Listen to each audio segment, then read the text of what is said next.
Welcome to another inspiring episode of Healthy Her. I'm your host, Dr. Jayne Morgan. On today's episode, we're speaking with women who are passionately advocating for the environment and a cleaner society. These incredible women are not only environmental enthusiasts, but also leaders and activists making a profound impact in their communities. Join us as we dive into their journeys, exploring the challenges they face, the progress they've made, and the innovative ways they are fostering a sustainable future. First up, Jasmine Casado, a creative consultant, co-owner of a secondhand e-commerce career wear boutique, and a passionate advocate for holistic living. As a trained integrative health coach and environmental influencer, Jasmine inspires intentionality in using food as medicine and promotes alternative living through social media. Her work seamlessly integrates environmentalism and intentional living into daily family life, making a profound impact on her community. And Diamond Spratling, an acclaimed environmental health and justice activist, storyteller, and international public speaker. As the founder of Girl Plus Environment, Diamond empowers Black and brown women to champion climate and environmental justice. With over a decade of expertise and numerous prestigious awards, including the Yale New Horizons in Conservation Award, she's a formidable force in dismantling health, racial, and environmental inequities globally.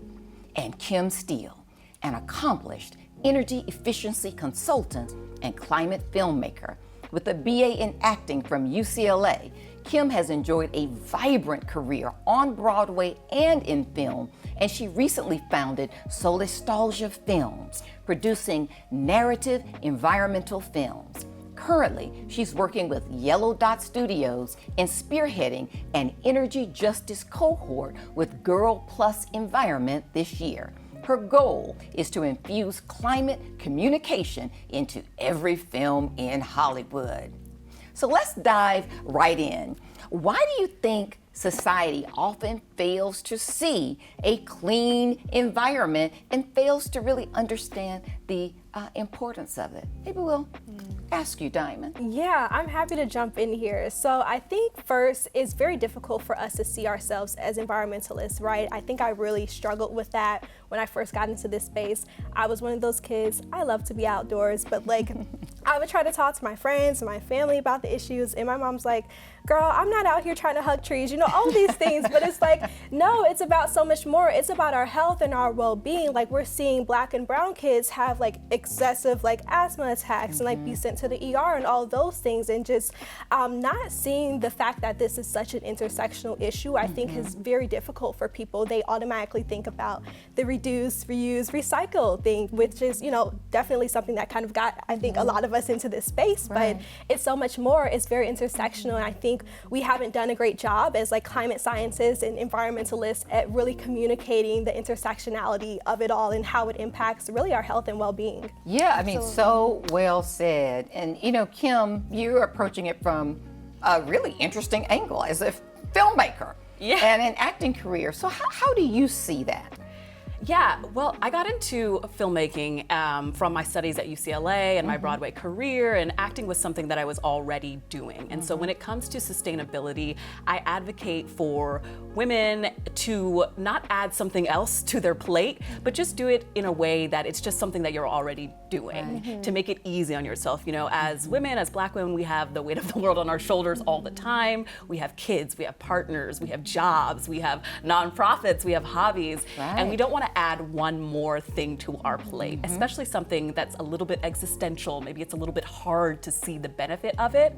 So I always tell women, like, if you like to read, or if you and your girlfriends have a reading group, read a climate book. If you and your girlfriends like to shop at a thrift store one day. Like, don't make it hard on yourself. Just whatever you're already doing. I love that. And Jasmine, what is your lens on that?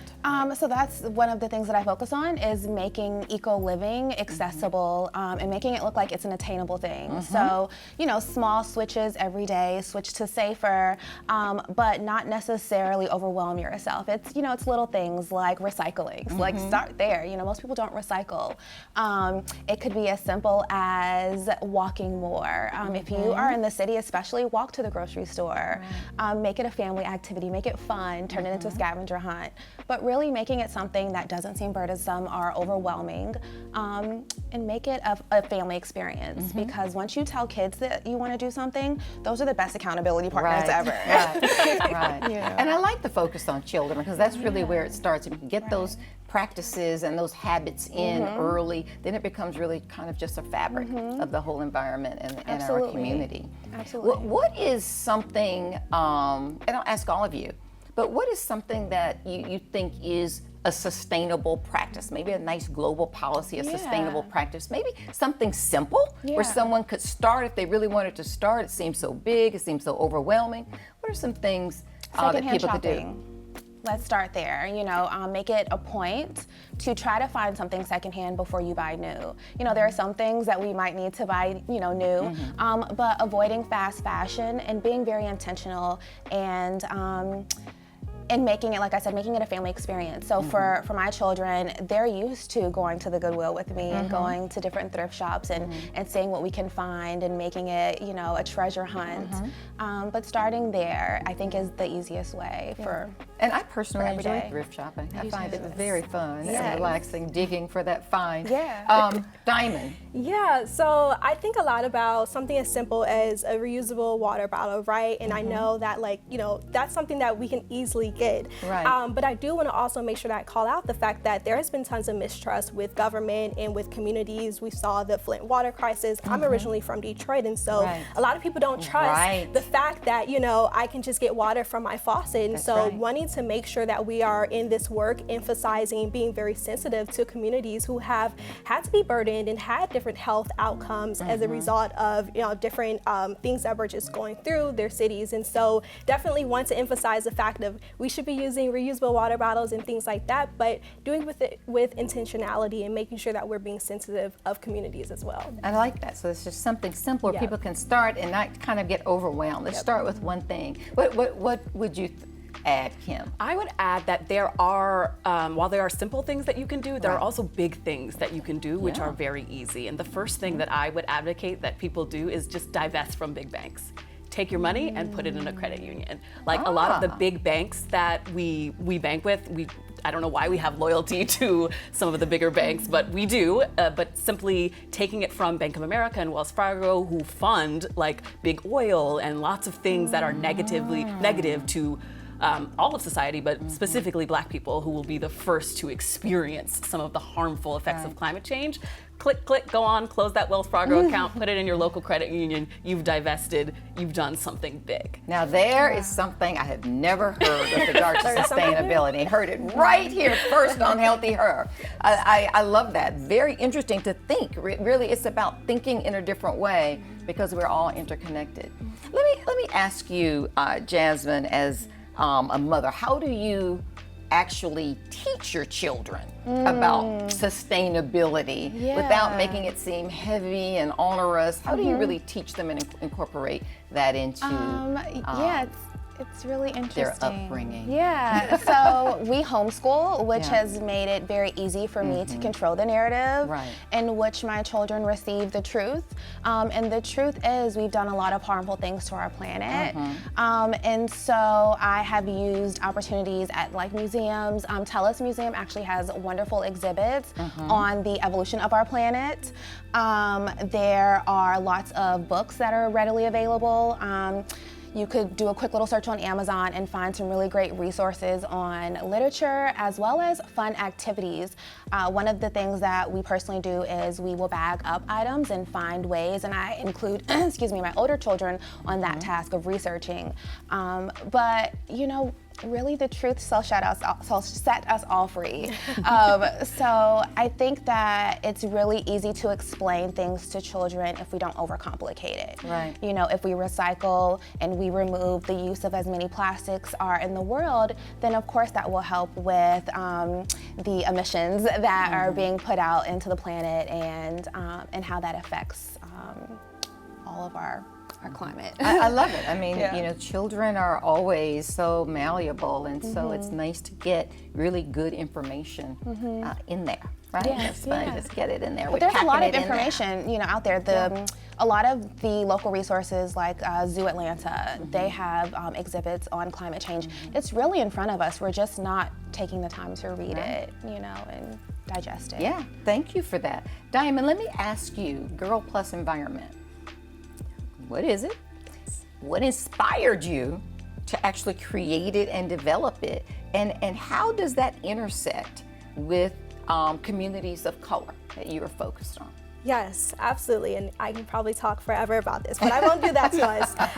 And so Girl Plus Environment is a national nonprofit. We've been around for 5.5 years now. I started it to educate, engage, and empower more Black and brown women to get into the climate and environmental justice So space. specifically women. Yes. And why women. specifically women? Exactly, because we are most impacted by climate and environmental issues. When we talk about sanitation, hygiene, our periods, fashion, all of those things, we are the ones who are always going to see the greatest burdens. And so it was really critical that we were making sure that women were at the forefront of this movement, because we've seen in various other movements, civil rights movement, Black Lives Matter, Me Too, that women are always a backbone, and we have those lived experiences to be able to get more people into this work, right? So I was very adamant on wanting to make sure that women were in this work, and just also even thinking about the climate and environmental sector, the workforce. Not a lot of women of color are in those spaces, but we also deserve to be in this work because there's so much funding out there, there's so many opportunities that we should be taking advantage of, and that's really kind of what frustrated me into wanting to get into this space. Like I said, like I've been doing this work for over a decade now, but I didn't see many people in my class, in all the jobs. Like I used to work at CDC and all these other great places, but I didn't see myself or in my community reflected in the solution. So I said, hey, we've got to shift the way we're doing this work. We have to change the narrative so that more Black and brown women know that we can and we should be at the forefront of all of this work. So it kind of spiraled after there, and here we are, still going strong. Right, inspiring and passion forward, and you create something that's needed. Yeah, absolutely. You know, Kim, let me ask you, how would you respond to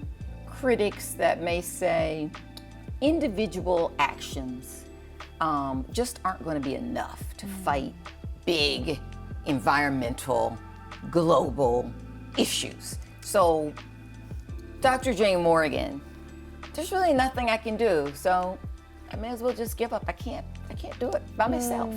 I would say that they are absolutely right. And then I would add on to that what I'm trying to do with Solastalgia Films is to sort of shift the culture, which will then shift the demand. Right. Because this is it's a demand side problem. Like if we want to drive our cars, then we're not going to ride our bikes, you know, but through film, through narrative stories, which changed hearts, changed cultures, it was through a narrative cultural shift that got rid of the tobacco industry, you know, for the most part, and made us all realize that cigarettes were bad. It wasn't like liberal elites shouting facts at us all day. It was seeing it on movies and seeing cancer patients and, you know, things like that. So with my film production company, what I want to do is tackle it from a cultural standpoint and sort of infuse climate communications into the Black cultural zeitgeist, while also not making people feel like they need to solve it themselves. You're solving it by going to the movies and learning about it, and that's enough. How can filmmakers sort of have some responsibility here in creating films that have the impact that we need to kind of move a society? Yeah, that's a great question. And I think that Hollywood has a huge responsibility. And I always like to say, like, if your film is set in present day or even anytime in the previous 100 years and it doesn't say anything about climate change, it is science fiction. Call it a science fiction film because it's not reality. So yes, as filmmakers, we've been ignoring reality and skirting our duty to, make movies that reflect the state of the world. Let me ask you something, Jasmine. Provocative question, but let me ask you. Do you think we're on the brink of environmental disaster? And if so, what does that look like? What does that look like? If so, you don't have to agree with me.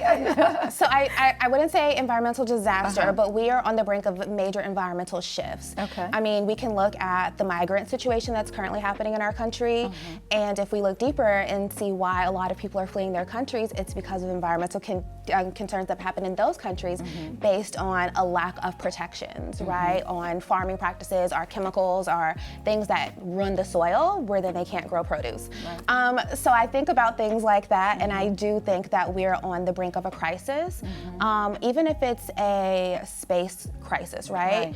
Essentially, we only have so much land, and we need to protect that land so that we can grow food, so that we can feed ourselves. So I think that it looks like thinking about the future and what that looks like regarding how we feed our families, how we look at leisurely activities, how we protect our planet in the sense of our time and our energy and where we put it into, it was just Earth Day last month, right? Or not last month, it was Earth Day recently. And I didn't see many people out picking up trash in neighborhoods or talking about the small steps that you could take to make a difference in your community and in our planet. Right.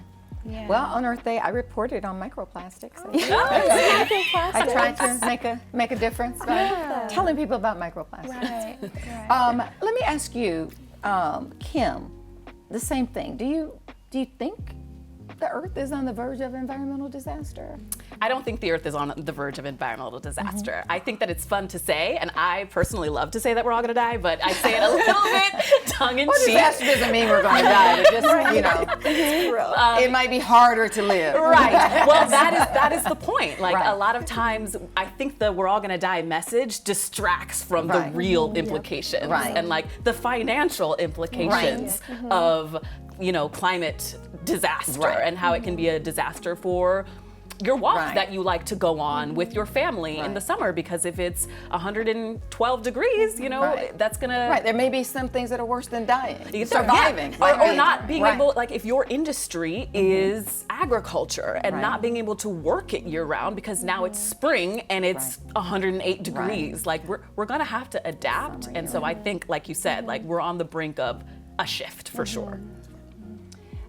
Diamond, what challenges have you encountered in sort of raising awareness about environmental justice issues? Yeah, so one of the things that was true is that we actually used to be under a different name called Millennials for Environmental Justice. This was like 5 years ago now. And we were posting about things, all of that, and not really much traction at all, right? Except for the people who are already bought into this idea of climate and environmental justice. And I was like, how do I get more people who look like me? Like, how do I get my friends and my cousins from Detroit to be like, hey, let's go do this action around climate, right? And I just found that people weren't bought into the narrative that I was putting out there. Just like you said, Kim, like we have to shift the narrative and how we're talking about these issues so that it's relevant and doesn't feel like, oh, something else draining I gotta advocate for. We're tired, honestly. And so that was like our biggest issue is I wasn't being intentional about my audience. And as soon as I shifted things, as soon as we went into Girl Plus environment, started being intentional about the culture, the community, the fun in all of it, and the fact that we can go get happy hour drinks after we do this action. It's okay to have both. That's when we started to see traction. And so I'm glad that we were able to kind of realize that in our work. Yeah. Jasmine, as an integrative health coach, how do you see environmental changes impacting our personal health? Because you already touched on it, and we don't really kind of want to gloss past that. Let's come back to that. I love this question. So my biggest thing that I'm saying, you see more talk around perimenopause now happening, right? The biggest thing that I'm seeing is a conversation starting to happen with women looking at the products that they're using and how it's affecting their hormonal health. So microplastics. tampons. They are so toxic. Our pads and the chemicals, the perfumes, the fragrance, our skincare. Not only is it toxic for our environment, we can't really recycle those products, or it's going into our waterways, but it's really toxic to our health. Right. And it's causing hormonal imbalances. You're seeing women, millennials, I'm a millennial, hitting perimenopause earlier than our mothers and our grandmothers. You see more women dealing with infertility issues, and it's really interconnected with our environment. I mean, you know, they say from the earth we came, to the earth we shall return. You know, what happens to our earth happens to us, and we have to take care of both. So looking at what we put on our body and in our body is just as important as what we put into our trash and throw into our landfills. I love it. I spent a lot of time in the menopause space from a cardiac perspective, so it's nice to hear it from an environmental perspective. And I appreciate that. What do you think, Diamond? Yeah, absolutely. I was just. I know you've got something. I can see you were ready to jump in there. I was so ready because we just did. So we got funding last year from Health and Human Service to do a whole project. Congratulations. Thank you so much. Oh, it was that's so, huge. so exciting. Yes, and it was yay. all around endocrine disrupting chemicals and beauty products, specifically products that we put in our hair. And so we did an entire campaign to basically train up hairstylists to be community health advocates. How do you talk to your clients in your community about the products that they're putting on their bodies and understanding that this is an environmental health issue? And like, I mean, I was so furious about it. That's why I went and got my MPH, because I'm like, I've got to learn about this health side of things, because in Detroit, asthma, heart disease, stroke, all those things were so prevalent, especially in my family. So I was like, there are, of course, there's generational and like all those things, but we're not looking at our environments the way that we should. The things that are surrounding us are actually impacting our health. So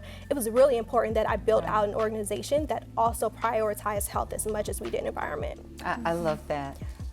Kim, let me ask you, what with regard to women, what unique perspectives do women bring to this entire issue of environmentalism? And how can women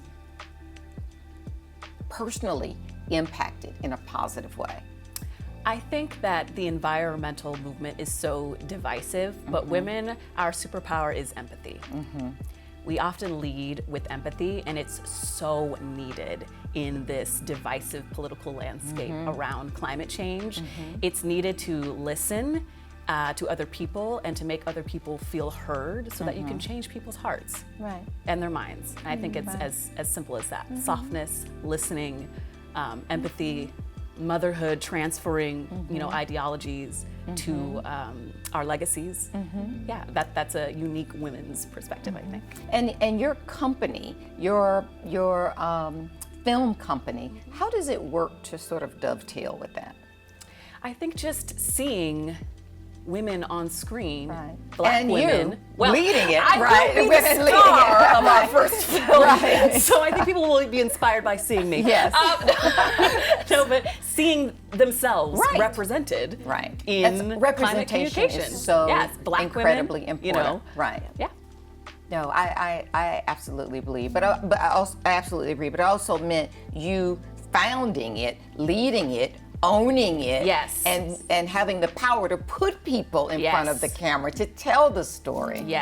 So I'm in a unique position, and I hope that everyone copies me. I hope that all of the women who see my first film or who hear about my company are inspired to go do the exact same thing wherever they are. Imitation. And I'm making myself available for anyone who has questions about climate storytelling or how to tell a story on stage or how to infuse climate into a narrative that's not like a disaster film or an eco-anxiety film or something like that.